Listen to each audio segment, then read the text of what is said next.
Assalamualaikum warahmatullahi wabarakatuh. Alhamdulillahi hamdan katsiran. Asyhadu an la ilaha illallah wa asyhadu anna Muhammadar Rasulullah. Terima kasih kepada Mas Vicky yang telah memberikan waktunya. Yang terhormat kepada pemateri Ustadz Abdul Nazim LCMPD. Kemudian yang terhormat kepada sesepuh ASC dan yang terhormat kepada teman-teman yang sudah bergabung pada siang hari ini. Alhamdulillah pada kesempatan hari ini kita akan membahas tentang pengaruh Al-Quran terhadap akidah dan akhlak seorang anak yang akan disampaikan oleh beliau Ustadz Dr. Abdul Azim Irsad LC MPDI. Mungkin untuk mempersingkat acara saya bacakan dulu CV dari Ustadz Abdul Azim kepada PDD. Nama beliau adalah Dr. Abdul Azim LC MPD, pendidikan S1 di Ummul Qura Universitas Makkah dengan prodi Pendidikan Bahasa dan Pendidikan. Kemudian S2 di UIN Maliki, pembelajaran bahasa Arab. S3 di UIN Maliki juga, pembelajaran tentang bahasa Arab. Beliau kelahiran tanggal lahir beliau adalah 20 November 1997. Untuk kontaknya beliau tinggal di Perum Gadang Cahaya Raya Blok A nomor 4 Malang. Dan nomor teleponnya adalah 0812 3470 831. Dan status kewargaan beliau adalah kewargaan negara Indonesia. Yuk kita cek kembali. Assalamualaikum Ustaz Abdul Azim. Waalaikumsalam warahmatullahi wabarakatuh. Alhamdulillah beliau sudah hadir pada kesempatan siang hari ini. Pada kesempatan siang hari ini beliau akan menjelaskan tentang pengaruh Al-Quran terhadap akidah dan akhlak seorang anak. Nggih, benar Ustaz nggih? Ya. Oke. Untuk mempersingkat waktu, kami persilahkan kepada Al-Mukarram Ustadz Abdul Nazim. Bismillahirrahmanirrahim.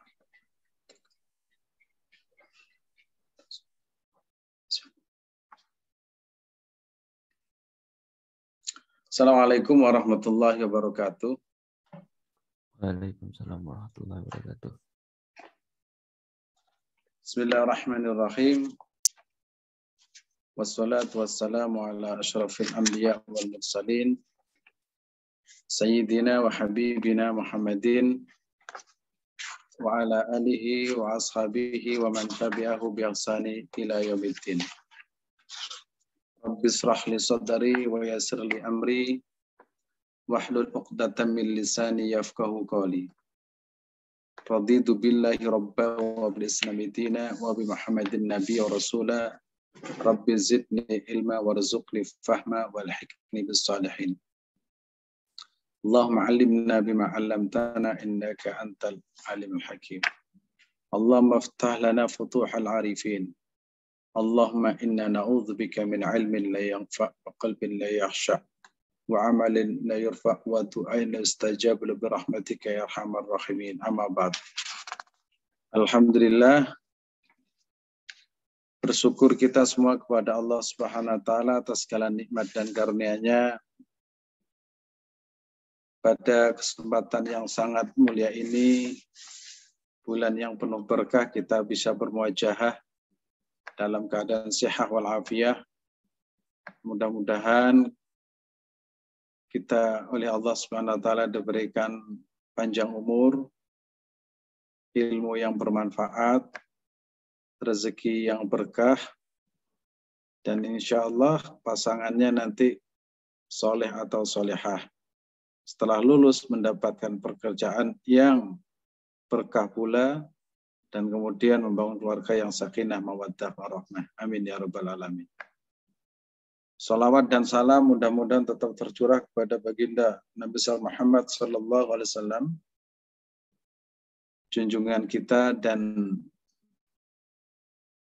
inspirator kita yang insya Allah beliau akan berikan syafaat kepada umatnya yang pernah mengenal dirinya walaupun hanya sesaat.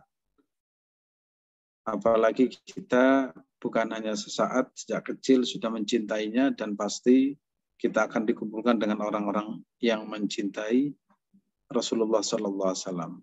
Orang itu akan dikumpulkan dengan orang yang dicintainya. Maka jangan pernah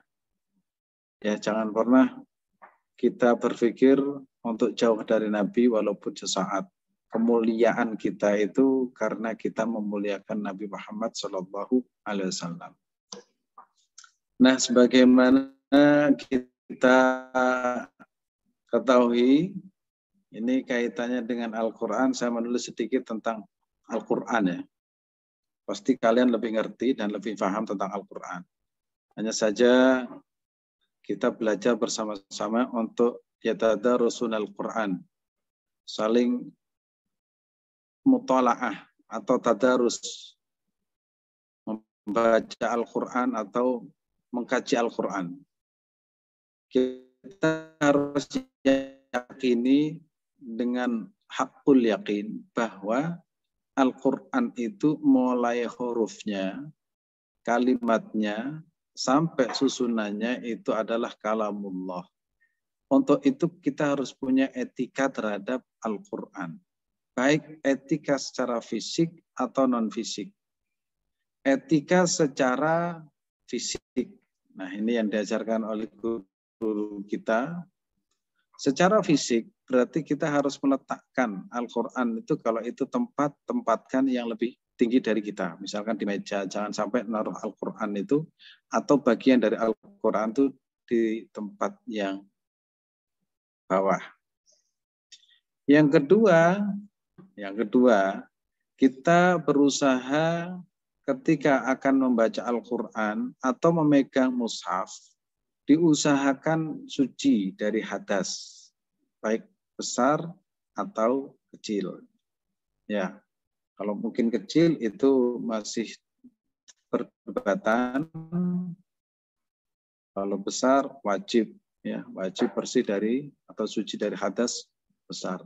Untuk itu saya memandang sebagaimana para ulama menerangkan dan mengajarkan kepada kita. Waktu saya kecil itu, kiai saya itu bilang, kamu kalau nggak punya wudhu jangan pegang Al-Quran.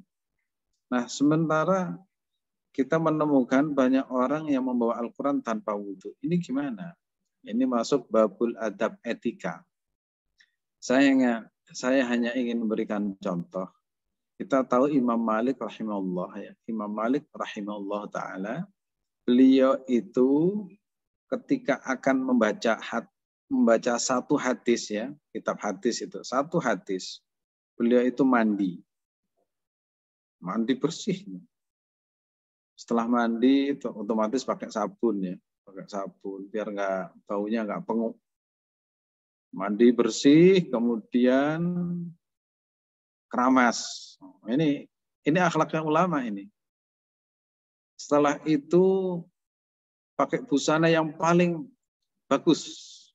Busananya itu paling bagus dipakai. Pokoknya busana paling bagus, bukan paling mahal, paling bagus.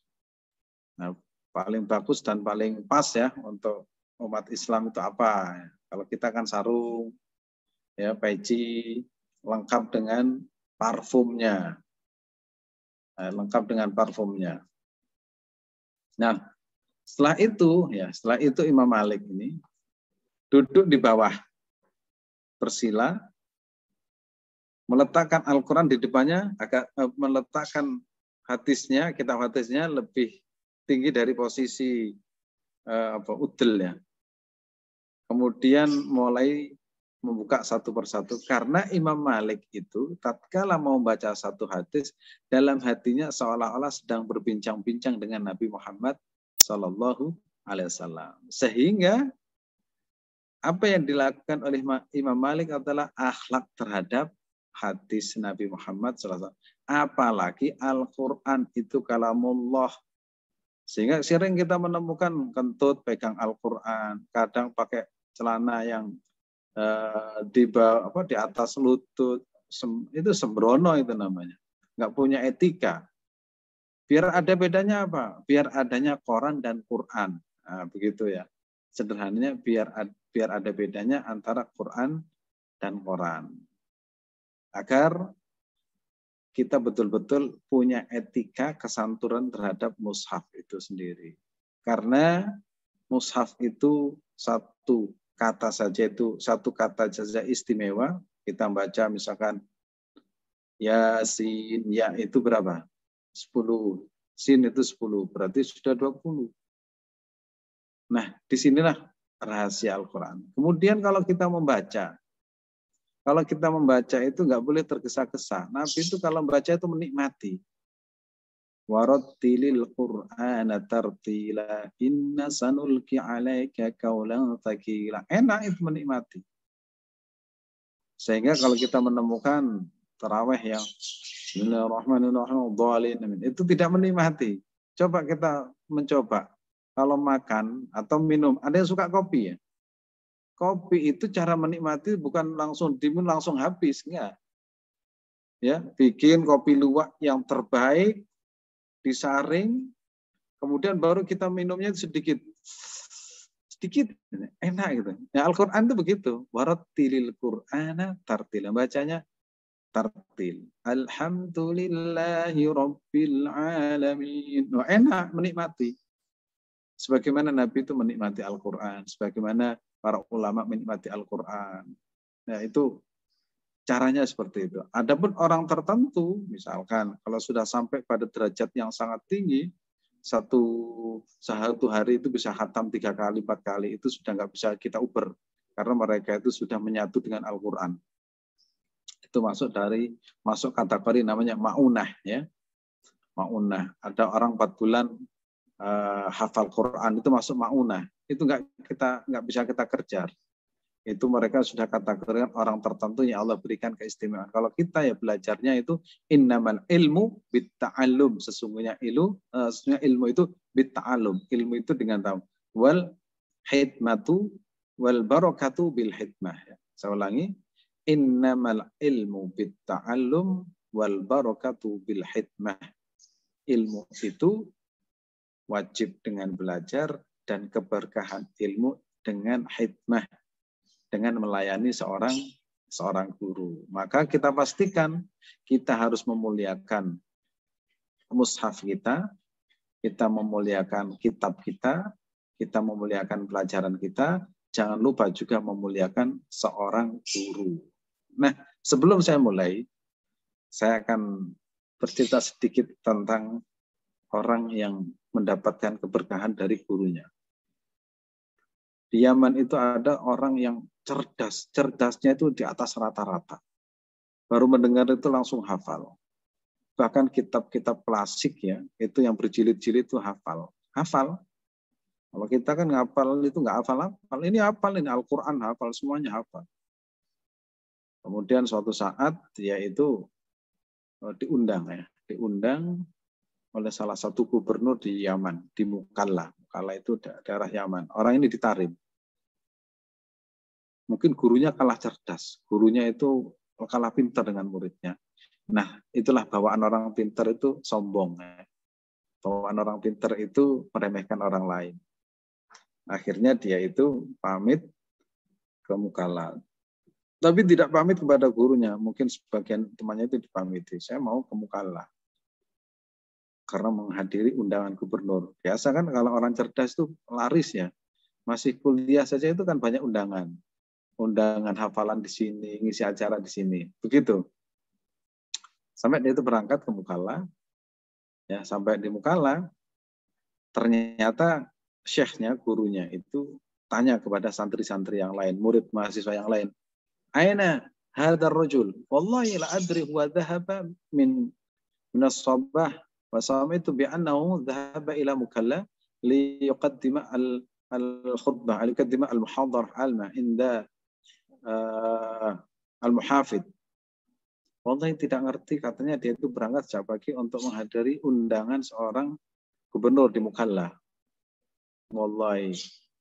muskilah ini masalah ini. Biarkan dia halli huwa dhahaba ila mukalla wa kana ilmuhu fi hadza al-ma'had. Biarkan dia itu berangkat ke mukalla sementara ilmunya biar ada di pondok pesantren, biar ada di ma'had. Ya. Kemudian sampai di sana. Bismillahirrahmanirrahim. Assalamualaikum warahmatullahi wabarakatuh. Innal hamdalillah nahmaduhu wa nasta'inu wa nastaghfiruh. Berhenti, nggak bisa berkata apa-apa. Hilang ilmunya. Rupanya ilmunya tertinggal di pondok. Dia hanya fisiknya. Nah, itulah seorang guru ya. Seorang guru itu seperti itu. Sampai Mbah Hasyim Asy'ari dalam kitab Adabul Alim wal Muta'alim, seorang murid itu tidak boleh bertentangan dengan gurunya. Terus bagaimana kalau gurunya itu berbeda dengan muridnya, tetap akrim, muliakan. Nah, di Madinah ini, di Universitas Madinah, ini ada seorang santri, gurunya itu dosen di Universitas Madinah Al-Munawwarah. Ini sungguhan, ini cerita nyata. Biasa dosen di sana itu menghina ulama-ulama Imam Asy-Syafi'i karena memang dianggap wah ini tidak cocok. Terus ada santri bilang, Syekh, ana rafa'tu yadi, saya angkat tangan. Kenapa kau menghina ini dan itu? Rupanya gurunya itu tidak berkenan dengan pertanyaan itu. Begitu kacamatanya begini. Pertama soal, matanya. Wallahi anta ukhruj minal fasal. Ayo keluar dari kelas. Rupanya kata-kata ini walaupun gurunya itu dalam tanda kutip seorang Wahabi, akhirnya menjadikan ilmunya tidak bermanfaat karena berani sama guru. Nah, ini mumpung kalian masih belajar ya, insya Allah ilmunya berkah karena belajar dan karena taat kepada seorang guru. Nggak apa-apa, nggak begitu pinter nggak apa-apa. Pinter itu tidak wajib, yang wajib itu belajar. Bisa jadi yang pinter itu sombong dengan kepinterannya, akhirnya Allah tutup ilmunya. Bisa jadi yang tidak begitu pinter karena ketaatan terhadap guru, akhirnya ilmunya nyambung dan doa gurunya itu sampai sehingga Allah berikan kepada kita namanya al-futuh. Kalau sudah futuh itu seperti otak dibuka, ilmu itu dimasukkan, itu menjadi mudah. Persoalan-persoalan itu menjadi mudah. Sehingga orang mengatakan itu dapat ilmu laduni. Nggak begitu pintar tapi kok sembarangan iso. Ya. Nah itu mukadimahnya. Untuk itu mari kita kaji bersama-sama ya tulisan yang sangat sederhana ini dengan harapan bermanfaat ya, dengan harapan bermanfaat. Mungkin bisa ditampilkan kepada ya, oke, saya terima kasih. Nah, ini ya tulisan saya nulis ini kira-kira 1/4 jam kali. Kemarin diminta ya habis ngajar saya nulis ini. Apa jadinya seperti apa pokoknya mudah-mudahan manfaat. Setiap anak berhak mendapatkan pendidikan. Alhamdulillah kalian sudah mendapatkan. Kalau tidak bisa ya mendapatkan pendidikan dari orang tuanya, maka orang tuanya harus mencari orang yang bisa mendidik kita. Dengan cara apa? Dengan cara mencari guru. Guru itu bisa dikategorikan dengan kampus lembaga pendidikan. Jangan sampai kita salah memilih guru, maka masa depan itu akan dipertaruhkan. Sehingga ada pernyataan Mbah Hasyim Asy'ari dalam kitab Ta'lim Muta'alim, beliau itu mengutip dari muqaddimah di kitab Sahih Muslim, inna hadal ilma dinun fanzur amman ta'khuduna dinakum. Ya. Inna hadal ilma dinun, sesungguhnya ilmu itu agama, lihatlah dari mana ilmu kalian mendapatkan. Sebenarnya kewajibannya itu kan orang tua. Begitu orang tua tidak bisa, akhirnya apa yang dilakukan? Mencari sekolah. Sekolah yang tepat, SD, SMP, SMA, sampai kuliah. Nah, insya Allah kalian sudah tepat. Dan orang tua, siapapun nanti kalau kalian menjadi orang tua, melihat bahwa pendidikan itu kebutuhan pokok. Jangan suka sekolah gratis. Ya. Jangan suka sekolah gratis. Loh, tapi dapat beasiswa, ya enak dapat siswa. Kalau perlu, ya, kalau perlu itu sekolah bayar ya. Kalau punya uang itu lebih bagus bayar. Itu terhormat kita belajar. Makanya penting menjadi orang kaya itu di situ ya. Sekolah itu bayar dan bisa memberikan kesejahteraan pada orang yang mengajar kita. Biar manfaat ilmu itu. Tapi kalau dapat beasiswa ya nggak apa-apa. Kalaupun belajar Al-Quran kemudian mendapatkan beasiswa itu bagus. Jangan kemudian tujuan baca Al-Quran itu untuk beasiswa. Itu terlalu kecil. Terlalu kecil. Masa Al-Quran yang begitu besar dianalogikan, wah kenapa menghafal Quran? Biar dapat beasiswa. Terlalu kecil itu. Terlalu kecil. Seperti kita masuk surga tujuannya bidadari, terlalu kecil. Tujuan kita apa? Tujuan kita adalah berjumpa dengan Allah Subhanahu wa taala. Kalau sudah berjumpa dengan Allah, maka segala fasilitas surga itu akan kita dapatkan. Tujuan kita menghafal Al-Qur'an apa? Untuk mendapatkan ridha Allah. Baru semua yang ada itu akan menjadi milik kita. Nah, begitu ya cara membangun logika itu belajar begitu. Pendidikan itu kebutuhan pokok sehingga berapapun biayanya harus kita keluarkan untuk pendidikan anak. Pendidikan anak adalah investasi terbaik karena akan mendoakan orang tuanya ketika sudah tidak ada. Idza mata bin Adam inqata amaluhu. Kecuali 3 hal, shadaqatun jariyah, shadaqatin jariyah, ilmu yang bermanfaat dan anak soleh. Ini insya Allah dari berapa ini? Dari sekian ratus, ada 100 lebih itu kriteria anak soleh ini. Ya, kriteria anak soleh. Terus lanjut. Nah, secara khusus Allah Subhanahu wa taala dalam Al-Qur'an menegaskan agar orang tua tidak meninggalkan keturunan yang lemah. Dzurriatan dhi'af. Keturunan yang lemah secara fisik, lemah secara materi, lemah secara intelektual, lemah secara spiritual. Ya, itu di surat apa namanya? Di surat An-Nisa itu, dzurriatan dhi'af. Apa? Generasi yang lemah. Tapi kita lihat yang hadir di sini bukan generasi yang lemah, generasi yang luar biasa. Ya, generasi yang luar biasa atau generasi yang biasa di luar. Kita nggak tahu. Generasi yang luar biasa. Karena mau belajar itu sudah luar biasa. Meluangkan waktu itu luar biasa. Kan mendingan tidur ya daripada hadir di sini. Mau hadir itu luar biasa. Nah, ini insya Allah ini bukan generasi yang lemah, tapi generasi yang kuat. Kuat ilmunya, kuat spiritualnya, dan kuat intelektualnya. Dan mudah-mudahan nanti kuat finansialnya. Ya, kalau kuat finansialnya itu luar biasa. Terus Anda mengatakan, gimana kuat finansial? Jadi manusia kok pikirannya itu materialis. Oh enggak, iya. Kita harus berusaha menjadi orang kaya karena dengan kaya itu akhirnya harta itu dikuasai orang Islam. Kalau dikuasai orang Islam, berapa banyak itu yang kita berikan sedekah, zakat dan sebagainya. Kalau harta itu dipegang orang kafir, kita kan tidak ridho misalkan. Ada sekian ratus mahasiswa mendapatkan beasiswa ya dari Jarum. Dibiayai belajar Al-Quran tapi yang membiayai Jarum. Loh, kan nggak enak. Yang membiayai Jarum. Bisa jadi nanti yang masuk surga itu pemilik Jarum. Nah, kalau siapa membiayai? Oh itu biayai itu perusahaan milik orang Islam. Ya keren. Nah mudah-mudahan tidak lemah ya. Tapi kita kuat intelektual, kuat spiritual, ya kuat juga finansial. Insya Allah. Barakah dari Ramadan insya Allah. Kabul insya Allah.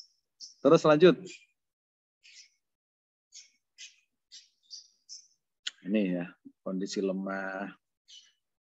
Sehingga tidak bisa berdiri di atas kakinya sendiri.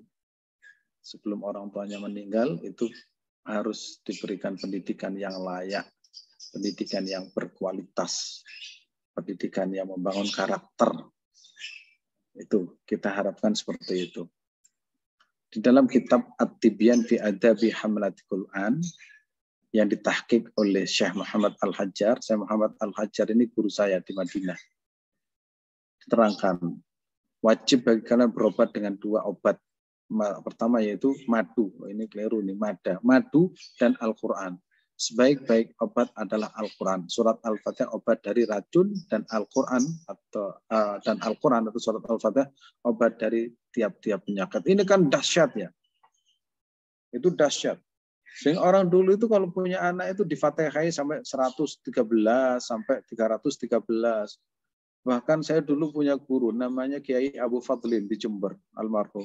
Itu pernah bilang ke saya, kamu kalau punya keinginan sesuatu yang sangat penting, bacalah Fatihah jumlahnya 2000. Betul, saya baca itu. Saya baca mulai jam 1 selesai subuh. Itu namanya Kiai Abu Fadlin, terkenal wali beliau itu. Kamu kalau punya keinginan suruh baca Al-Fatihah. Saya baca aja waktu itu. Kalau sekarang nggak kuat. Karena ternyata ada di sini syifa, obat. Kita kan termasuk generasi yang tidak kuat tirakat. Kita lebih kuat nonton Korea ya, nonton apa itu namanya? Nonton Korea, kita lebih kuat apalagi melihat main game, kita lebih kuat main TikTok, kita lebih kuat main Instagram daripada membaca wirid yang panjang-panjang. Kalau santri dulu tirakat, ya karena memang tidak ada TikTok. Kalau kita itu tirakat dari TikTok sudah keren, tidak main saja keren. Makanya sampai ulama dulu itu menjelaskan, naumu shaimin ibadatun, tidurnya orang puasa ibadah. Karena apa? Ada perbandingan. Perbandingannya apa? Lihat sinetron Korea. Maka tidur itu ibadah. Bisa jadi kalau kita tidur menjadi kekasih Allah karena tidak maksiat.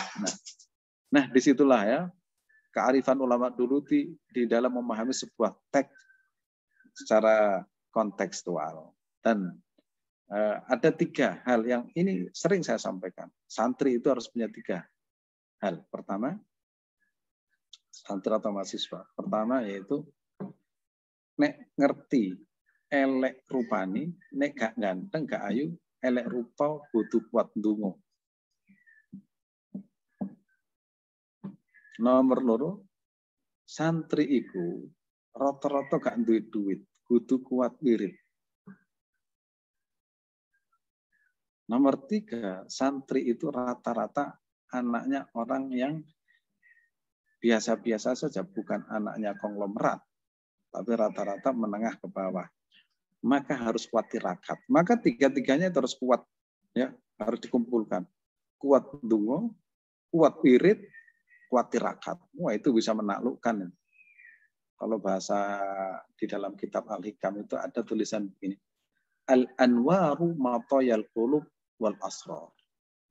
Al-anwar, cahaya-cahaya dari wirid yang kita baca itu akan menjadi kendaraan hati dan menyingkap rahasia-rahasia. Wah, ini. Jadi rahasia-rahasia bisa terungkap karena kita punya kekuatan spiritual yang tinggi apa? Yaitu kuat wirid. Dan kalau ahli Quran, ya wiridannya ya Al-Quran. Hatam 1 hari sekali, seminggu sekali, sebulan sekali, setahun sekali, seumur hidup sekali. Ya kalau enggak ya segera dibacakan Al-Quran. Ya. Ini ya di dalam kitab namanya Adab At-Tibyan fi Adabi Hamlatil Quran, karya Imam Nawawi yang kemudian ditahqiq oleh Muhammad Al-Hajjar. Al-Hajjar itu ada di Madinah, almarhum ya, almarhum. Itu guru saya waktu saya masih di Mekah, saya sering kepada beliau dikasih duit, dikasih buku. Nah, ketika orang tua rajin baca Al-Quran akan memberikan pengaruh positif kepada putra-putrinya yang sedang belajar Al-Quran, sementara moral juga akan terjaga. Ini saya dapat dari para penghafal Al-Quran. Ada salah satu orang penghafal Quran, usianya itu sudah 25 tahun, itu sudah menguasai qiraah sab'ah. Karena sekarang itu mungkin lebih dari qiraah sab'ah, mungkin sudah 10, sudah punya murid. Jurusan kuliah di UIN, jurusan psikologi. Kebetulan ngajar anak saya. ternyata beliau cerita, kalau ingin punya anak hafal Quran dan cepat, ibunya itu harus tiap hari baca Quran. Jangan dibiarkan anaknya itu berjuang sendiri. Seringkali orang tua pokoknya anakku ben belajar Al-Quran, tapi orang tua itu turun leker, mendino turu, ya turune ku enak, finomin amiqin, wala yaltafiku simalan wa yaminan, yakulu katsiran mangane akeh kuliner kemana-mana. Tapi berharap anaknya itu ngerti agama, itu menggunakan apa? Laita, bukan la'alla, tapi laita, menowo-menowo nanti ya. Oh itu pakai in jika anak. Nah untuk itu kita harus berusaha sebelum ya ini sebelum kita melangkah, ini kan masih usia-usia produktif ya, usia-usia produktif itu minta kepada orang tuanya ditulungi wiritan, ditulungi zikir, ditulungi tirakat, anak ben melok pinter misan, nah, gitu ya. Nah nanti kalau orang tuanya nggak bisa, nah nanti kalian pasti menjadi orang tua. Kemudian ya Tolhah, guru saya ya Tolhah Hasan pernah nyampaikan ya, anak-anak kalau sedang belajar Al-Quran, ya, sedang belajar Al-Quran, kemudian hafal beberapa ayat, beberapa surat sejak kecil, maka dagingnya itu akan menyatu dengan Al-Quran. Sehingga dipastikan insya Allah terjaga dari perbuatan tercela seperti narkotika, narkoba, dan sebagainya. Karena sudah menyatu dagingnya dengan Al-Quran. Nah itu kan keren sepertinya. Itulah pengaruh positif Al-Quran itu terhadap setiap insan yang beriman. Mulai orang tua, dewasa, dan anak-anak. Nah, ini menjadi motivasi kita untuk tetap belajar Al-Quran. Loh, terus gimana kalau nggak hafal Quran? Hafal Quran itu fardu kifayah. Ya, kalau sudah ada yang menghafal, itu tidak wajib kepada yang lain. Bahkan ada satu teks itu mengatakan suatu saat Al-Quran itu menjadi fitnah. Itu termasuk di Arab ya. Sama-sama menghafal Al-Quran, itu kaum Khawarij, itu saling membunuh dengan menggunakan argumentasi Al-Quran. Itu terjadi. Kebetulan saya punya teman baru kenal, dia itu kombatan ISIS di Syria itu selama 7 bulan. 7 bulan di sana. Saya tanya, kenapa Saman? Ya ini berjuang untuk Islam. Tapi begitu saya perang di sana itu yang mati itu sama orang umat Islam. Bahkan sangat sadis, sangat bengis terhadap sesama umat Islam. Akhirnya saya mikir, kerjaan saya kok membunuh orang, jiwa saya kering, musuh-musuh biasa. Akhirnya selama 7 bulan di sana terus pulang. Tujuannya apa? Bilang, saya tujuan pulang itu untuk menjemput anak istri saya. Begitu sampai bandara langsung ditangkap Densus, dipenjara sekian tahun, dan sekarang itu menjadi warga NU. Saya tanya, kenapa sih teroris itu kok selalu kembali pada NU? Karena apa? Di NU itu belajar Al-Quran itu lengkap, bersanad. Jadi memahami Al-Quran itu betul-betul, oh ini ayat dibaca untuk siapa? Bukan setiap ayat itu dibaca untuk menghukumi sesama umat Islam. Nah, ayatnya turun kepada orang kafir dipakai untuk menghukumi orang Islam. Ini kan lucu tingkat dewa ini. Dan itu terjadi. Itu Khawarij modern ya. Insya Allah kita tidak sampai ke situ. Belajar Al-Quran tujuannya untuk mendekatkan diri kepada Tuhan Yang Maha Kuasa. Lanjut. Nah, bagi orang tua hendaknya tidak terfokus pada menumbuh kembangkan fisik anak dengan memberikan makanan yang bergizi, namun memberikan makanan ruhani dengan banyak membaca Al-Fatihah kepada putra-putrinya agar pertumbuhan ruhani, intelektual, dan spiritualnya juga bagus. Ini tadi saya kutip pernyataan Kiai Muhammad Tolhah Hasan. Sebagaimana pengertian pendidikan menumbuh kembangkan jasmani dan rohani, intelektual dan spiritual, orang yang paling bertanggung jawab adalah orang tua. Ketika orang tua tidak bisa memberikannya, maka bisa meminta kepada orang lain untuk menggantikan posnya. Sebagai konsekuensinya, orang tua harus menyediakan waktu, dana ya kepada penggantinya. Ini yang tidak kita temukan. Orang tua itu paling suka itu menyekolahkan yang murah dan gratis, tapi pingin anaknya pinter. Ya, nemu nggak yang seperti ini? Pokoknya ya anak saya titipkan sama Pak Kiai, gimana dididik supaya pinter. Lah Pak Kiainya itu kan metenteng, nggak punya apa-apa, kadang ngasih makan muridnya. Nah ini pasrah bongkoan orang tuanya, nggak bertanggung jawab ini. Kan banyak yang seperti ini. Kadang punya anak dititipkan, punya anak lagi dititipkan lagi. Nah ini nggak bertanggung jawab ini. Itu pernah itu diceritakan oleh Mbah Maimun Zubair. Beliau itu cerita begini. Ini bisa menginspirasi. Contohnya gini. Kenapa ayam, ya, ayam itu kayak iso mabur.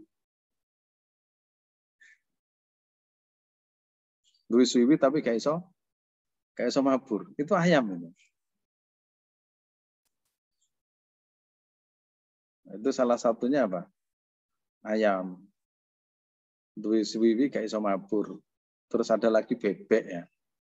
Apalagi bebek. Bebek itu kalau sudah bertelur itu nggak diingkremi, ditinggal. Orang kalau nggak mau tirakat, nggak mau tanggung jawab, itu akhirnya anaknya itu tadi kemana-mana. Dan insya Allah kalian kan tidak seperti itu. Jadi kita nanti jadi orang tua, menyekolahkan anaknya dibiayai. Kalau perlu gurunya dimuliakan. Saya punya teman dulu itu kiai. Semua gurunya itu dimuliakan. Kalau pas menjelang hari raya, semua gurunya itu diberi parsel. Sekarang menjadi kiai besar. Baru saya, ternyata ini betul-betul mengamalkan taklim muta'alim. Kalau kita kadang kan orang tua kita kan nggak kenal dengan guru yang mengajari kita, karepe gitu ya. Padahal itu dalam etika taklim muta'alim nggak seperti itu. Apalagi zaman sekarang, anaknya dicubit, lapor polisi. Loh ini kan sudah keluar dari koridor nilai-nilai pembelajaran Islam ya. Untuk itu Imam Abu Hanifah di zaman Imam Abu Hanifah itu orang kalau mau milih guru, milih lembaga pendidikan, istikharah terlebih dahulu ini cocok apa enggak. Jangan sampai kita memilih lembaga pendidik yang penting gedungnya bagus tapi di dalamnya itu tidak bagus. Begitu keluar langsung berangkat ke Syria teroris. Nah kan nggak lucu. Nah ini terjadi di mana-mana dan insya Allah kalau di sini aman lah. Ya ASC itu memang didesain untuk mengamankan orang agar ilmunya itu bersanad, ilmunya itu membawa kemaslahatan umat. Sehingga nanti tinggal dibangun hubungan kalian dengan guru kalian, hubungan kalian dengan kitab-kitab kalian, buku-buku kalian, insya Allah menjadi khairukum man ta'allamal Qur'an wa 'allamahu. Atau dalam hadis yang lain, khairun nas anfa'uhum linnas. Lanjut. Nah ini kewajiban orang tua ya, ada 3. Adibu auladakum ala 3 khisal. Hubbu nabiyikum. Ya, ini sudah kita cinta Nabi. Saya mau tanya ini. Sejauh mana cinta kita kepada Nabi? Ada yang bisa menjawab? Apa sih tanda-tanda cinta ini? Septa. Nah, saya tanya Septa Eka Nuryanto. Ya, Pak. Apa tanda-tanda cinta? Cinta kepada Nabi sering melantunkan sholawat, Pak. Terus apa lagi? Dan mengakui bahwa Nabi adalah Rasulullah, Pak. Terus apa lagi? Sering mengamalkan sunnah-sunnah perilaku Nabi, Pak. Orang mengekspresikan cinta itu beda-beda. Kalau Eka itu mengekspresikan cinta kepada lawan jenisnya berarti pingin apa? Pingin ketemu, pingin menyapa tiap hari. Itu kan ekspresi dari sebuah cinta. Nah, kalau kita ibadah itu kira-kira bentuk cinta kita kepada Allah atau enggak?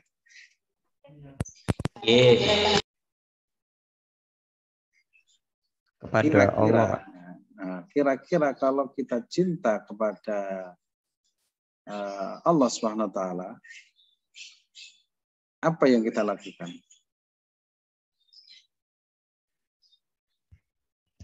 Menjauhi larangannya dan berbuat amal soleh, Pak.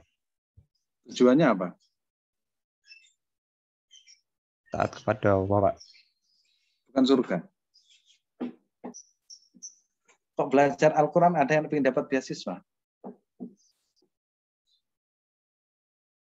Saya beri contoh ya. Ini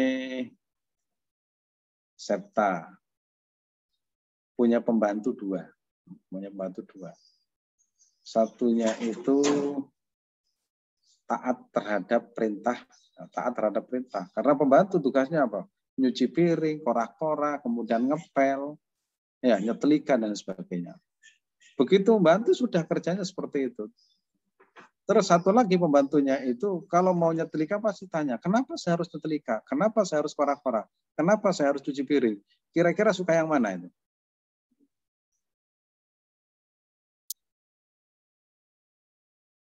Suka yang mana?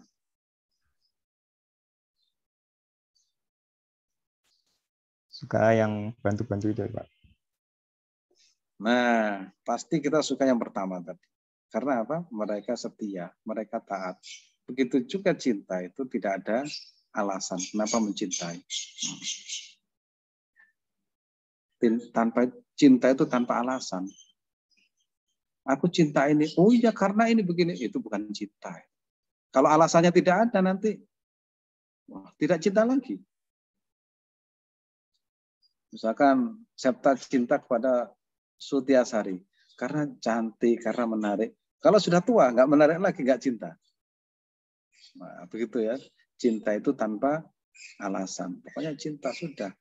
Ingin ikut, selalu menyebut namanya. Begitu mendengar namanya disebut, hati kita bergetar. Nah, itu namanya cinta. Makanya orang itu akan dikumpulkan dengan orang yang dicintainya. Kita dianjurkan, orang tua punya kewajiban adibu auladakum bisalati hisar. Pertama yaitu hubbu nabi, cinta nabi, cinta keluarganya. Kemudian yang ketiga Al-Qur'an. Oh ini Al-Qur'an ini. Pokoknya cinta Al-Qur'an. Walaupun nggak bisa baca, pokoknya cinta sudah. Itu yang dilakukan ulama-ulama dahulu ya, cinta sampai memegang Al-Qur'an dalam kondisi tidak bersih itu nggak berani mau Al-Quran wudhu dulu karena bukti cinta, hati-hati, sangat hati-hati terhadap Al-Quran, kualat sampai seperti itu.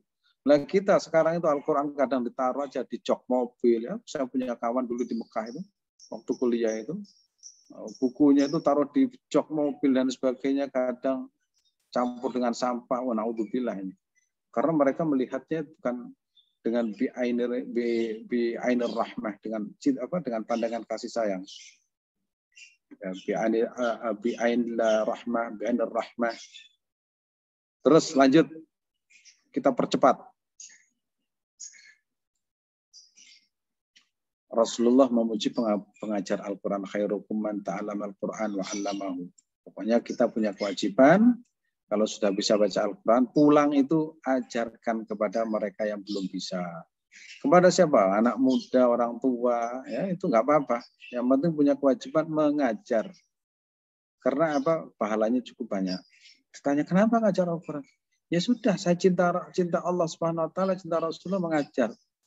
Nggak dibayar, nggak apa-apa, nggak dibayar. Kita kerja di Allah jauh lebih keren daripada kerja di lembaga pemerintah misalkan. Katanya rezeki itu ada dua. Rezeki yang pasti, apa itu? Rezeki yang pasti setiap bulan kita mendapatkan gaji. Yang tidak pasti adalah rezeki dari Allah langsung. Dan jumlahnya kadang lebih besar. Kita menjadi pengajar Al-Quran berarti kita menjadi orang yang resmi di bawah bimbingan atau naungan Allah Subhanahu Wa Taala. Insya Allah lebih banyak.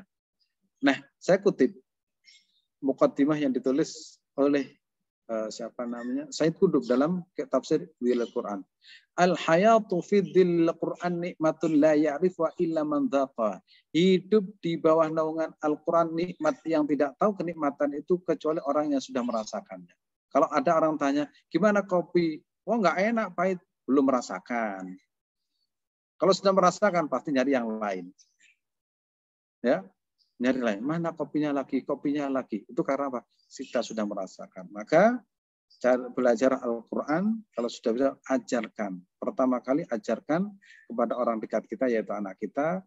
Dan kalau sudah bisa mengajarkan Al-Quran, berarti kita sudah menyampaikan apa yang telah diperintahkan oleh Nabi Muhammad SAW. Dan anak kita, keturunan kita, insya Allah hidupnya bahagia di bawah naungan Al-Quran. Itu ni'matun la ya'rifuha illa man dhaqaha. Coba dilihat di tafsir fi Dhillil Quran karya Said Qutb di muqaddimahnya. Redaksinya gini. Al-hayatu fi Dhillil Quran nikmatun la ya'rifuha illa man dhaqaha. Nah, saya kira itu. Terima kasih. Saya kembalikan kepada moderator.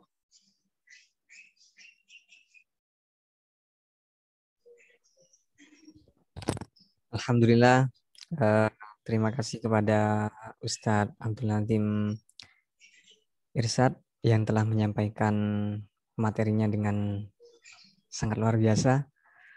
Untuk selanjutnya adalah sesi tanya jawab. Mungkin dari teman-teman ada sebuah pertanyaan yang ingin disampaikan kepada Ustadz Abdul Nazim, dipersilahkan. Silakan. Ini langsung sudah ada Ustadz dari Eka Yulia Ayu Putri Ustadz. Dikatakan tadi bahwa pendidikan itu merupakan kebutuhan pokok sehingga berapapun biaya harus dikeluarkan oleh orang tua untuk pendidikan anak. Kemudian suatu saat orang tua marah kepada kita sampai mengeluarkan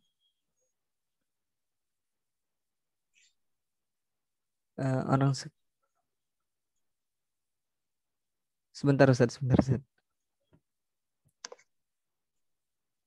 Kemudian orang tua marah kepada kita.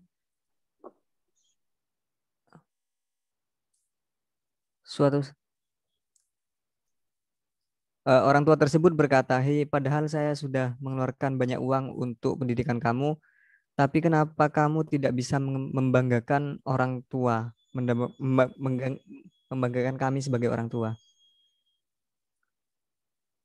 Oke, terima kasih. Terima kasih. Itu kadang orang tua yang seperti itu tidak melihat bahwa pendidikan itu sebagai kebutuhan pokok. Jadi masih ada transaksional. Jadi pendidikan transaksional, saya mengeluarkan sekian, nanti kami dapatkan sekian. Dan itu kan tidak boleh dalam Islam. Makanya ketika Imam Al-Ghazali menerangkan dalam kitab Bidayah itu orang belajar itu tidak boleh supaya yumari as-sufaha, menjadi orang hebat di tengah-tengah orang bodoh, itu kan nggak boleh. Yakuna aliman, menjadi orang alim. Kemudian liyansarifu anas ilai. Kemudian manusia supaya tertumpu pada dirinya, kan nggak boleh. Orang tua saya itu ngajari dulu gini. Kalau kamu belajar, sudah belajar karena Allah SWT, tujuannya apa? Li'izalatil jahli, untuk menghilangkan kebodohan. Tuh. Terus orang tua bilang saya gini, ini saya catat ini. Kamu belajar tujuannya izalatul jahl, menghilangkan kebodohan. Kamu jangan pingin jadi orang pinter, pingin orang prestasi, pingin dapat istri cantik, pingin kaya, pingin dihormati orang. Jangan. Lillahi ta'ala wa ilizalati al-jahl. Nanti istrimu cantik, kamu jadi orang kaya, terus kamu itu akan punya posisi itu secara otomatis. Ya, kita jangan mengejar, jangan transaksional tadi itu.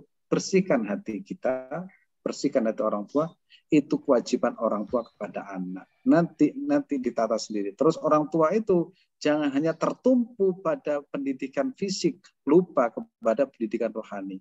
Coba perhatikan kiai-kiai itu tirakatnya kan kuat. Itu sampai 40 hari puasa. Walaupun anaknya itu kelihatannya itu main-main, tapi rohaninya itu kan dibangun, itu ditata. Akhirnya apa? Ini nggak begitu belajar, tapi kalau sukses tidak tahu kiai itu tiap hari itu nggak makan. Terus kalau malam itu munajat terus kepada Allah Subhanahu wa taala. Memang hasilnya luar biasa seperti itu. Sementara kita itu tertumpu pada pendidikan fisik, lupa bahwa non fisik itu kadang lebih kuat. Nah, kita tertumpu pada tekstual, kita lupa secara kontekstual. Nah, disinilah saya sering mendengarkan orang tua seperti ini. Saya sudah mengeluarkan biaya banyak, kamu tetap hasilnya seperti ini juga. Nah, orang tuanya transaksional. Memang itu anakmu, tetapi itu kan makhluk Allah Subhanahu wa taala. Kamu nggak bisa merubah takdir. Ya. Sawabikul himam la tuhritu al-aqdar, katanya gitu. Apa artinya? Obsesi yang tinggi, obsesi manusia yang tinggi tidak akan mampu melampaui takdir Tuhan. Ya, paham ya? Kita punya obsesi, pingin ini. Tapi orang punya takdir. Kita tidak akan bisa melampaui takdir Tuhan. Ya. Sawabikul himami la takhritu aswarul akdari. Kita pingin, kalian ingin, tapi Allah Maha menginginkan. Anta turid wa ana urid fa'alun lima yurid. Hal ataka hadisul junud. Nah, ini yang harus kita bangun ya. Harus kita bangun dengan sebaik-baiknya. Jangan sampai kita mendengar lagi, saya sudah mengeluarkan biaya besar, tapi kamu hasilnya seperti ini. Ya. Biar ada bedanya antara orang Islam dengan non-Islam. Allah tidak mewajibkan kita cerdas. Allah itu sudah tahu kecerdasan kita. Yang diwajibkan kepada kita adalah belajar. Sampai kapan? Ya sampai kita tidak kuat lagi. Itu Mas Sultanul Aulia.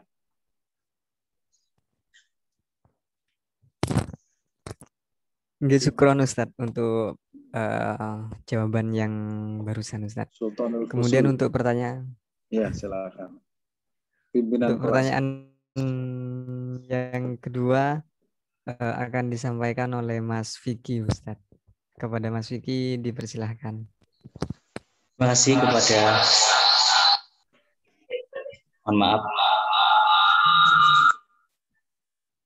Terima kasih kepada Mas Sultan yang telah memberikan waktunya untuk saya menyampaikan pertanyaan. Ustadz Abdul Azim, ada beberapa hal yang ingin saya tanyakan. Ini mungkin tidak membutuhkan jawaban yang panjang karena ini masih menjadi dilema bagi diri saya. Hal yang pertama adalah ketika perang Siffin, Muawiyah dan juga Sayyidina Ali bin Abi Thalib itu kan ketika mengakhiri peperangan atau gencatan senjata. Beliau itu menggunakan cara yakni mengangkat Al-Quran di atas ujung pedangnya. Nah itu kalau menurut saya sendiri itu kan dari referensi yang saya baca hanya seperti itu saja. Apakah itu tidak termasuk sul adab terhadap Al-Quran? Tapi kalau dipikir secara lebih dalam lagi kan nggak mungkin sahabat-sahabat Nabi sul adab terhadap Al-Quran. Kalaupun memang tidak sul adab, sebenarnya bagaimana sih posisi yang tepat ketika Muawiyah maupun Sayyidina Ali itu mengangkat Al-Quran di atas ujung pedangnya masing-masing. Kemudian yang kedua adalah tentang hafalan. Orang-orang hafalan kan biasanya butuh lalaran. Nah, lalaran ini apakah boleh ketika kita melalar atau mengingat-ingat kembali ayat-ayat Al-Quran itu tapi tidak dalam posisi yang khidmat.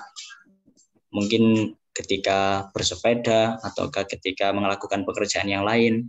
Sedangkan hal ini di dalam kitab Nashai'ud Diniyah, ini adalah referensi yang pernah saya baca, bahwasanya itu termasuk sul adab, bahwasanya kalau kita tidak membaca Al-Quran dalam posisi yang menghadap kiblat, kemudian dalam posisi yang sopan, seperti itu. Ataukah mungkin ada referensi lain yang membolehkan bahwasanya kita itu boleh untuk melalar atau hafal Al-Quran meskipun berjalan ataupun bersepeda. Kemudian yang ketiga adalah tentang Qala a'udzubillah, qala Allahu ta'ala fi kitabil karim. Saya pernah menggunakan kata-kata ini ketika saya nge-MC. Saya bilangnya qala Allahu ta'ala fi kitabil karim, a'udzubillahi minasyaitonir rajim, baru masuk ke ayat. Nah, ternyata ada salah seorang yang menegur saya, Mas, kalau habis kalau Allah Ta'ala fi kitabil karim, nggak boleh audzubillah, karena audzubillah itu adalah bukan bagian dari Al-Quran. Nanti orang-orang mengiranya audzubillah itu termasuk bagian Al-Quran. Jadi langsung saja masuk ke ayat.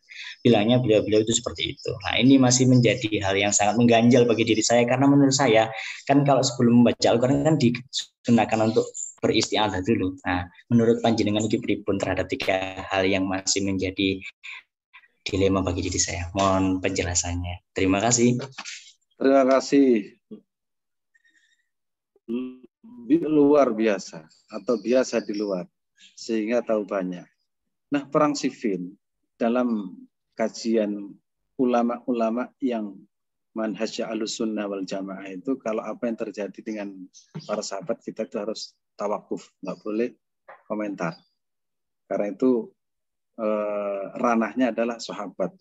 Sahabat itu adalah radhiyallahu anhum wa radu anhu dzalika liman khasyya rabbah. Itu para sahabat. Baru kemudian kaum Khawarij itu bisa kita komentari.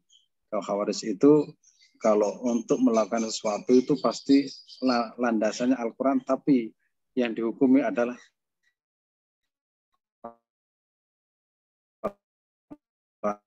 Islam. Itu Khawarij ya.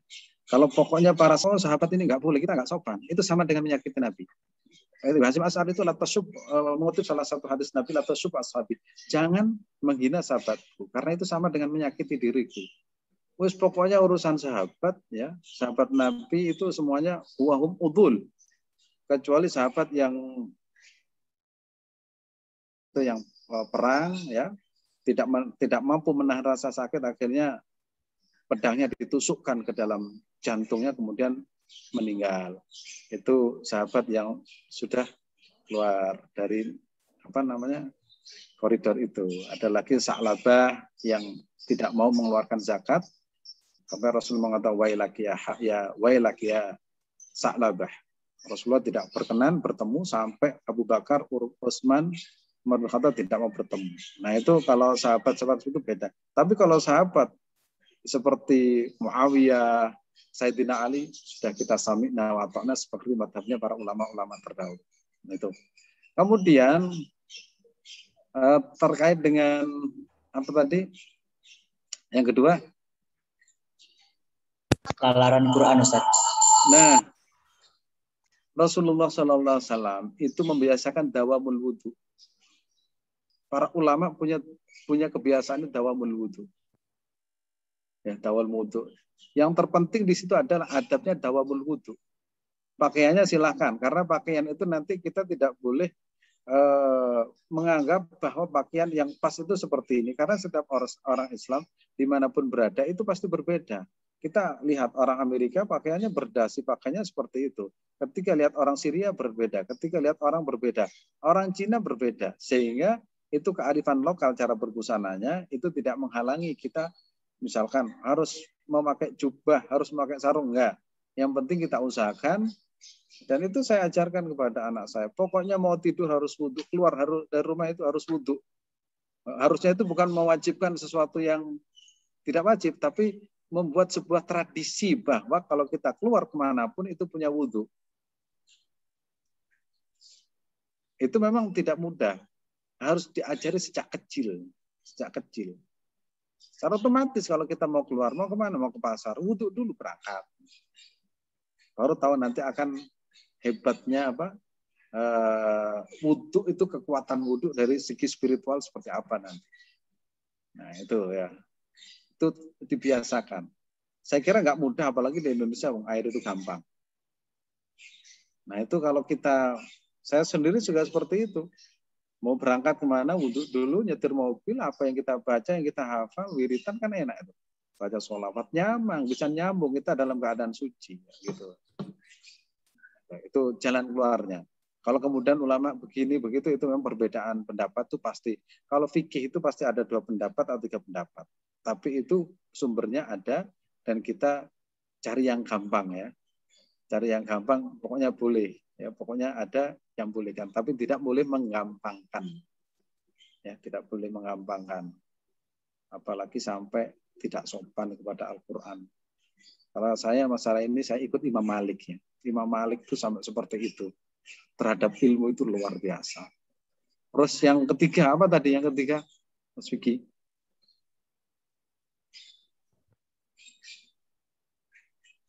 Kalau suara nih. Itu Ustaz, yang ketiga tentang qaul Allah Ta'ala, terus saya bilang ta'awud dulu, itu katanya sebagian orang tidak boleh, katanya harus langsung Qur'annya. Nah, itu juga masuk pada ranah khilafiyah. Kalau kita melihat mau baca fasta'id billah itu kan, fasta'id itu dalam bahasa Arab apa? Fi'il apa itu? Fi'il amar. Fi'il amar berarti apa? Perintah. Hendaknya ya fasta'id billah. Namanya fasta'id billah ya a'udzu billahi minasyaitonir rajim. Oleh karena itu kita sering menemukan sebuah perbedaan pasti terjadi antara satu dengan yang lain. Dan itu di mana-mana. Makanya kalau para ulama itu sudah mengerti itu, santai kan, karena apa? Masing-masing punya argumentasi. Makanya kalau ada ditegur itu, terima kasih, berarti mendapatkan ilmu baru. Baru kita mencari referensi. Fasta'id billah. Ya namanya Al-Quran di mana saja. Fasta'id billah. A'udzubillahi minasyaitonir rajim. Ada yang satunya Sami'il Alim. Ya, itu kan ada al-isti'adzah dua. A'udzubillahi minasyaitonir rajim, yang sudah As-Sami'il Alim. Itu. Enggak apa-apa ya. Itu menjadikan kita semakin luas pemahaman kita tentang hasanah keilmuan. Kalau ada tantangan begitu akhirnya akan buka. Oh iya, dicari referensinya di mana. Maka ulama itu pasti banyak referensi sehingga nggak kagetan. Tahu nggak kagetan ya? Oh, ini kalau kagetan kan bahaya. Kita nanti tinggal misalkan tinggal di Arab Saudi, saya kan di sana 7 tahun. Wah, ini nggak sah semua. Berarti sholat saya 7 tahun nggak sah. Tiap hari makmum di orang Arab Saudi. Nggak pernah kunut subuh. Padahal kalau kita harus kunut, minimal itu aqallul kunut Allahumma hdini. Wah, sudah sekian tahun berarti sholatnya nggak sah. Jadi agama kok dilihat sangat ribet. Sementara orang non-Islam itu karena taat kepada Yesusnya langsung masuk surga. Kita ini setiap hari baca Al-Quran dianggap yang seperti itu ya. Jadi kita bersyukur ada perbedaan itu, selalu ada jalan untuk memahami dari berbagai sudut pandang. Begitu. Terima kasih, Mas Vicky. Terima kasih, Ustaz.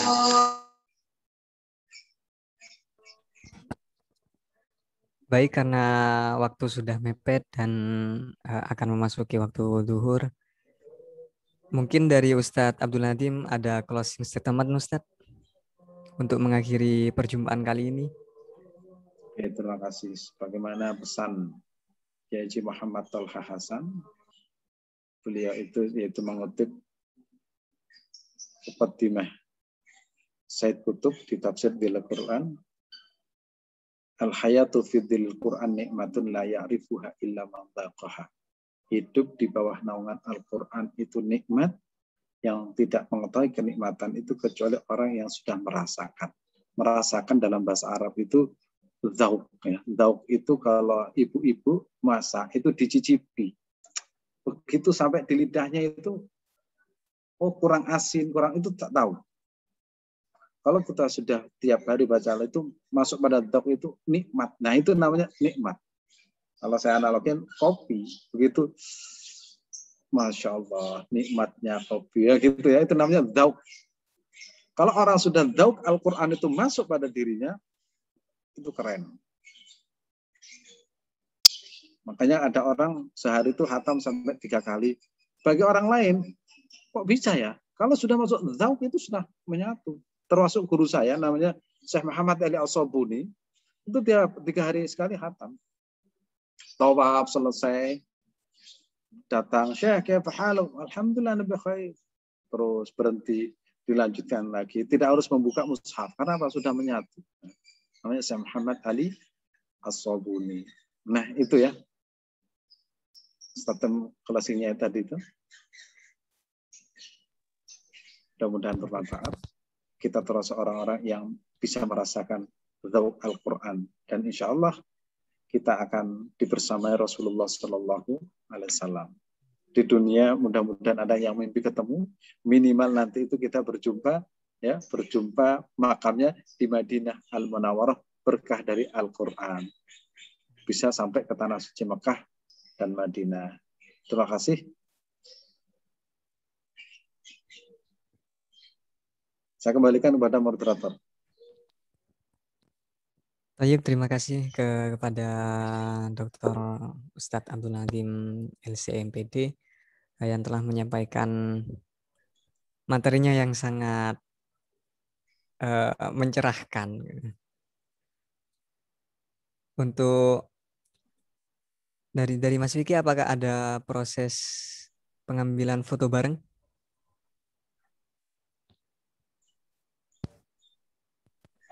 Ya. Ada Mas, monggo Mas. Jadi persilakan kepada semua peserta untuk menghidupkan fitur videonya.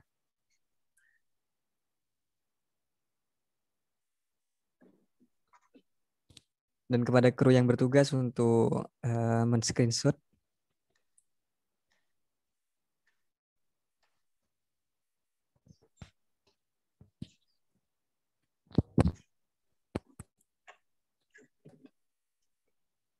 Untuk kru yang bertugas, apakah sudah siap?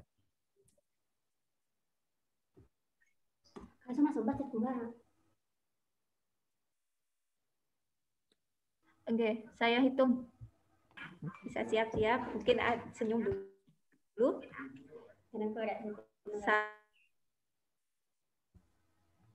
Kemudian slide kedua.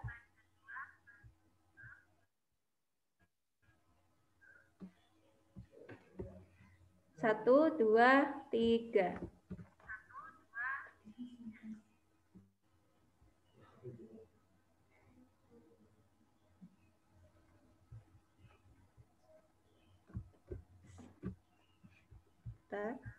Masih proses. 1, 2, 3. Dan slide keempat. 1, 2, 3. Slide terakhir. 3. Saya kembalikan ke moderator. Tayyib, terima kasih kepada Ustaz Abdul Halim. Saya izin dulu ya, mau ke masjid. Oke Ustaz, monggo Ustaz. Ya, Assalamualaikum. Waalaikumsalam warahmatullahi wabarakatuh.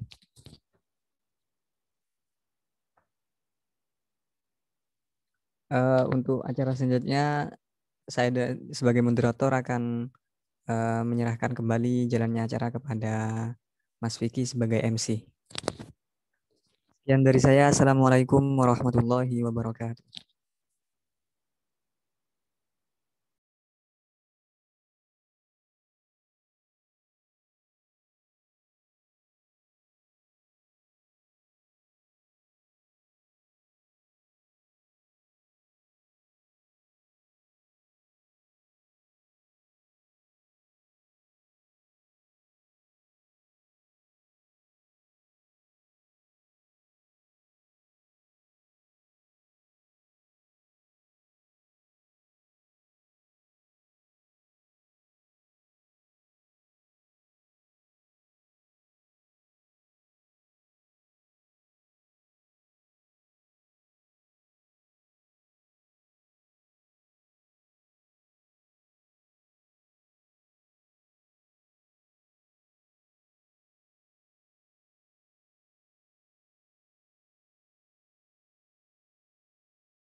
Baik, terima kasih disampaikan. Yang mana materi yang telah beliau sampaikan adalah tentang ulumul Quran dari sisi akidah dan juga akhlak. Begitu banyak sekali quotes-quotes yang bisa kita dapatkan dari beliau. Salah satunya yang paling berkenang dari beliau adalah kalah rupo menang dungo. Kalah duit menang wirid. Senajan melarat menang tirakat. Ya, katanya orang yang belajar itu harus memiliki motivasi yang seperti itu. Baik, semoga ilmu-ilmu yang telah beliau sampaikan nantinya bisa masuk ke dalam hati kita, bisa kita olah dalam pikiran kita, dan bisa kita amalkan dalam kehidupan sehari-hari. Amin Allahumma amin. Hadirin peserta LPKM UTM tahun 2021 yang berbahagia, untuk yang selanjutnya seperti yang tadi kita akan melaksanakan kembali kuisis yang ini bertujuan untuk mengukur kepemahaman kita terhadap materi yang telah disampaikan oleh Ustadz Abdul Latif Irsyad tadi. Dan bagi teman-teman silakan untuk bersiap-siap terlebih dahulu karena akan segera di-share link kuisis bagi materi yang kedua ini. Silakan nanti diakses seperti yang tadi, jangan lupa untuk diisi secepat-cepatnya kalau bisa, dan juga nanti supaya bisa mendapatkan hasil yang baik. Tadi sudah ada Mbak Husnul Khotimah yang menjadi nomor 1. Siapakah nanti yang akan menjadi nomor 1 di materi yang kedua ini? Kita lihat saja. Saya persilakan kepada teman-teman panitia untuk share link kuisis yang telah dibuat. Sebentar. Jangan lupa. Saya akan cek terlebih dahulu apakah sudah ada di sini.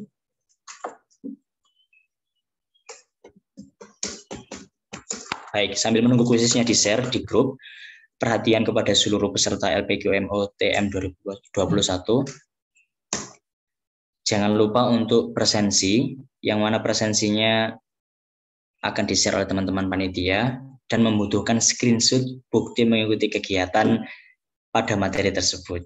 Jadi jangan sampai ketinggalan ketika ada share linkan daripada presensi setiap materi.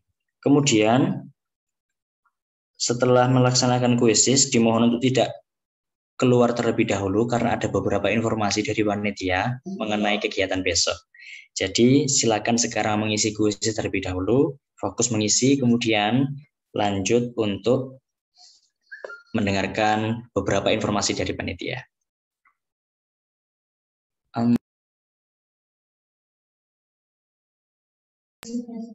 Baik, silakan bersiap-siap. Saya juga ikut untuk mengisi seperti yang tertera di kamera. Ya, jangan lupa untuk mengisi dengan nama yang sama dengan yang tadi ya. Jangan sampai namanya berubah dari materi 1 ke materi kedua. Sekarang sudah ada 41 peserta yang bergabung ternyata. Silakan yang lain saya tunggu untuk bergabung dan melaksanakan pengisian link kuisis.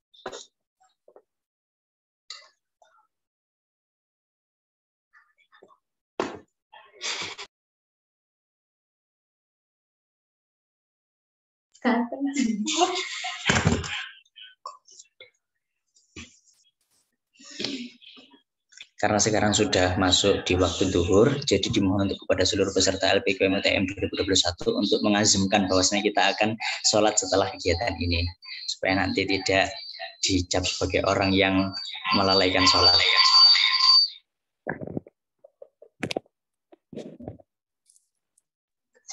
Bagi teman-teman yang memiliki masalah dalam masuk ke link kuisis, silakan langsung dikomunikasikan supaya kami bisa segera memperbaiki masalah tersebut.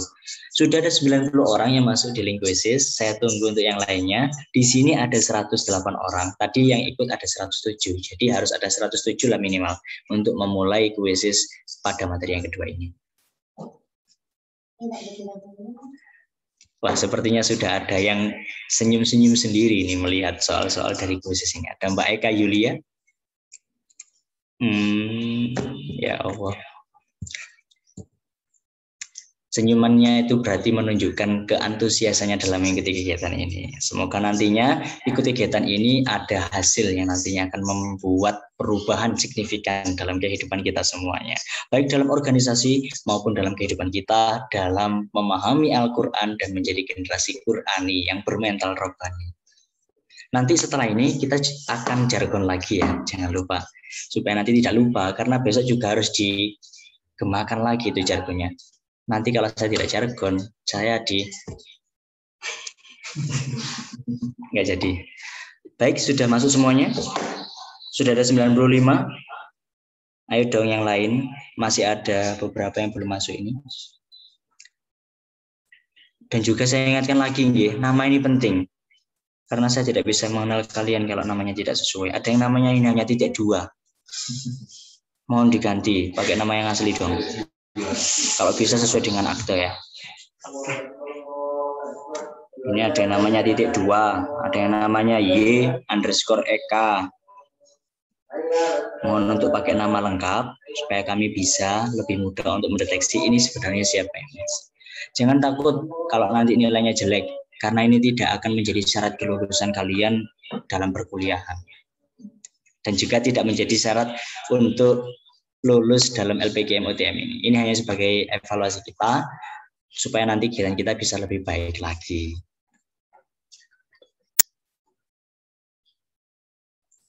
Dan jangan lupa nanti setelah melaksanakan kuisis ini, hasilnya di screenshot yang nantinya akan dikirimkan juga ke teman-teman panitia sebagai bukti bahwasanya kita sudah mengisi kuisis. Dan tentunya kuisis ini nantinya juga akan menjadi salah satu faktor penilaian siapakah yang akan menjadi peserta terbaik di kegiatan LPKM UTM 2021 ini. Baik, apakah sudah siap? Sudah ada 101. Yang lainnya kemana ini ya? Apakah ada yang tertidur atau terjebak di kamar mandi? 101 masihan, kurang 6 orang lagi. 1 menit lagi ya, kita tunggu. Kalau memang tidak masuk, maka kita akan langsung mulai kuisisnya. Mohon maaf juga karena kuisis ini harus dilakukan secara sinkron, karena untuk meminimalisir terjadinya kecurangan di antara kita semuanya, dan juga meminimalis waktu yang dibutuhkan untuk mengisi kuisis ini. 10 detik lagi, 10, 9, 8, 7, 6, 5, 4, 3, 2, 1. Baik, sudah selesai, waktunya sudah habis. Saya persilakan kepada teman-teman panitia untuk memulai pengisian link kuisis. Dimulai dari sekarang. Baik, terima kasih. Demikianlah pengisian kuisis yang telah kita laksanakan bersama. Selamat kepada Mbak Indri yang menjadi nomor 1. Dan semoga nanti akan ada nama-nama baru lagi yang menempati puncak nilai terbaik di pengisian link kuisis. Jangan lupa setelah diisi, kemudian dilakukan screenshot yang nantinya akan menjadi bukti bahwasanya kita telah melaksanakan pengisian link kuisis ini. Baik, para peserta LPKM UTM 2021 yang berbahagia, untuk yang selanjutnya adalah penyampaian pengumuman-pengumuman mengenai teknis besok kegiatan kita di LPKM UTM ini oleh teman-teman panitia. Kepada teman-teman panitia, saya persilakan.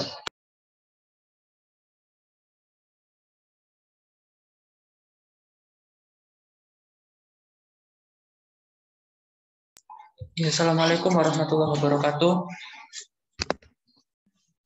Sebelumnya saya ucapkan terima kasih banyak atas antusiasme para peserta LPKM UTM yang telah mengikuti kegiatan LPKM UTM di hari pertama ini sampai akhir.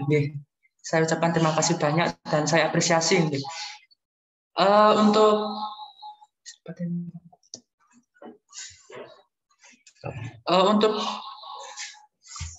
LPKM UTM yang hari kedua itu ada penyampaian materi 1 dan kemudian dilanjutkan dengan sesi kuis dan diskusi terbuka.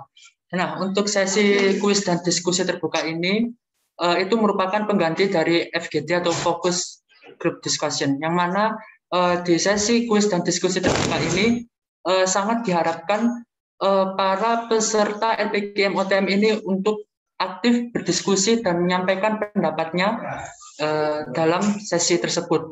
Nah, untuk sesi kuis dan diskusi terbuka ini ada 4 materi yang akan 4 soal yang akan disampaikan. Ada soal tajwid, kemudian soal akidah, dan juga soal fikih. Dan yang keempat yaitu soal mengenai ke-ASJ-an. Nah, mungkin teman-teman di sini sudah penasaran ya, apa soal-soal yang akan disampaikan nantinya. Oleh karena itu, teman-teman semuanya jangan lupa untuk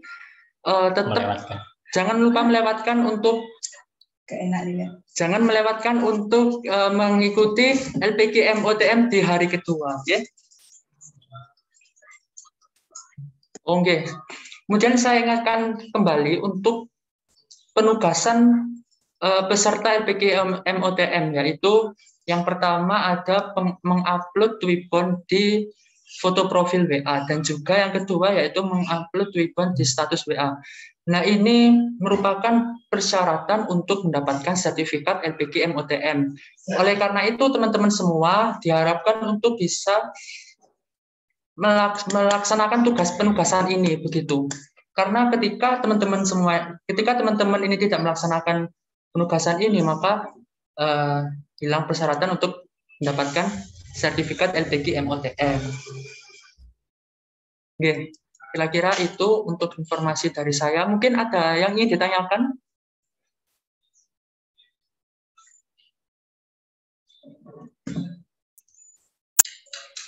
Tidak ada? Oke, kalau tidak ada mungkin itu informasi dari kami panitia LPG MOTM. Kurang lebihnya kami mohon maaf. Wassalamualaikum warahmatullahi wabarakatuh. Salam. Waalaikumsalam warahmatullahi wabarakatuh. Disampaikan terima kasih kepada Ketua Pelaksana kita yang telah menyampaikan beberapa informasi penting terkait kegiatan besok. Saya harap juga teman-teman nanti tidak putus semangatnya untuk mengikuti kegiatan ini, tetap antusias seperti ini ya, dijaga semangatnya. Maka dari itu, untuk mengingat-ingat kembali semangat kita, mari kita bersama-sama untuk menggemakan jargon kita yang tadi. Masih ingat jargonnya? Kalau saya bilang LPG MOTM 2021, bilangnya kalian adalah mencetak generasi robbani berakhlak Qur'ani. Kemudian saya bilang, apakah sudah siap? Siap. Mohon maaf, apakah sudah siap? Ya. Siap? Ya. Tunjukkan kesiapanmu. Berkhidmat untuk organisasi. Seperti itu ya. Bisa dipahami semuanya? Baik, kalau begitu langsung saja kita gemakan terlebih dahulu jargon kita. LPG MOTM 2021. Mencetak generasi robbani Akhlak Qur'ani. Ulang lagi, masih belum hafal sepertinya teksnya ya. Mencetak generasi robbani berakhlak Qur'ani. Mencetak generasi robbani berakhlak Qur'ani. Mencetak generasi robbani berakhlak Qur'ani. Kemudian saya bilang, apakah kalian siap? Ya, siap. Ya, tunjukkan kesiapanmu. Berkhidmat pada organisasi. Berkhidmat pada organisasi. Berkhidmat pada organisasi. Seperti itu ya. Baiklah, kalau begitu langsung saja kita coba. LPG MOTM 2021 mencetak generasi robbani berakhlak Qur'ani. Apakah kalian siap? Siap. Tunjukkan kesiapanmu. Berkhidmat pada organisasi. Tepuk tangan buat kita semuanya. Tepuk tangannya orang yang sukses itu di atas. Ya, seperti ya. Baik, semoga kita termasuk orang yang sukses. Kalau begitu teman-teman, tibalah kita di penghujung acara pada hari ini. Dan jangan lupa besok masih ada LPG MOTM 2021 yang hari kedua, dan jangan sampai semangatnya kurang daripada yang hari ini. Oleh karena itu, karena besok sudah tidak bertemu saya lagi, saya mohon maaf apabila ada berbagai kekurangan selama memimpin jalannya acara LPG MOTM 2021 di hari pertama ini. Dari saya, Santun Duduh Klopo, Ketua Janur Duo, wonten kirang langkungipun saking kawula nyuwun agungipun pangapura. Wallahul muwaffiq ila aqwamit thoriq. Wassalamualaikum warahmatullahi wabarakatuh. Waalaikumsalam warahmatullahi wabarakatuh. Terima kasih. Alhamdulillah, Aku.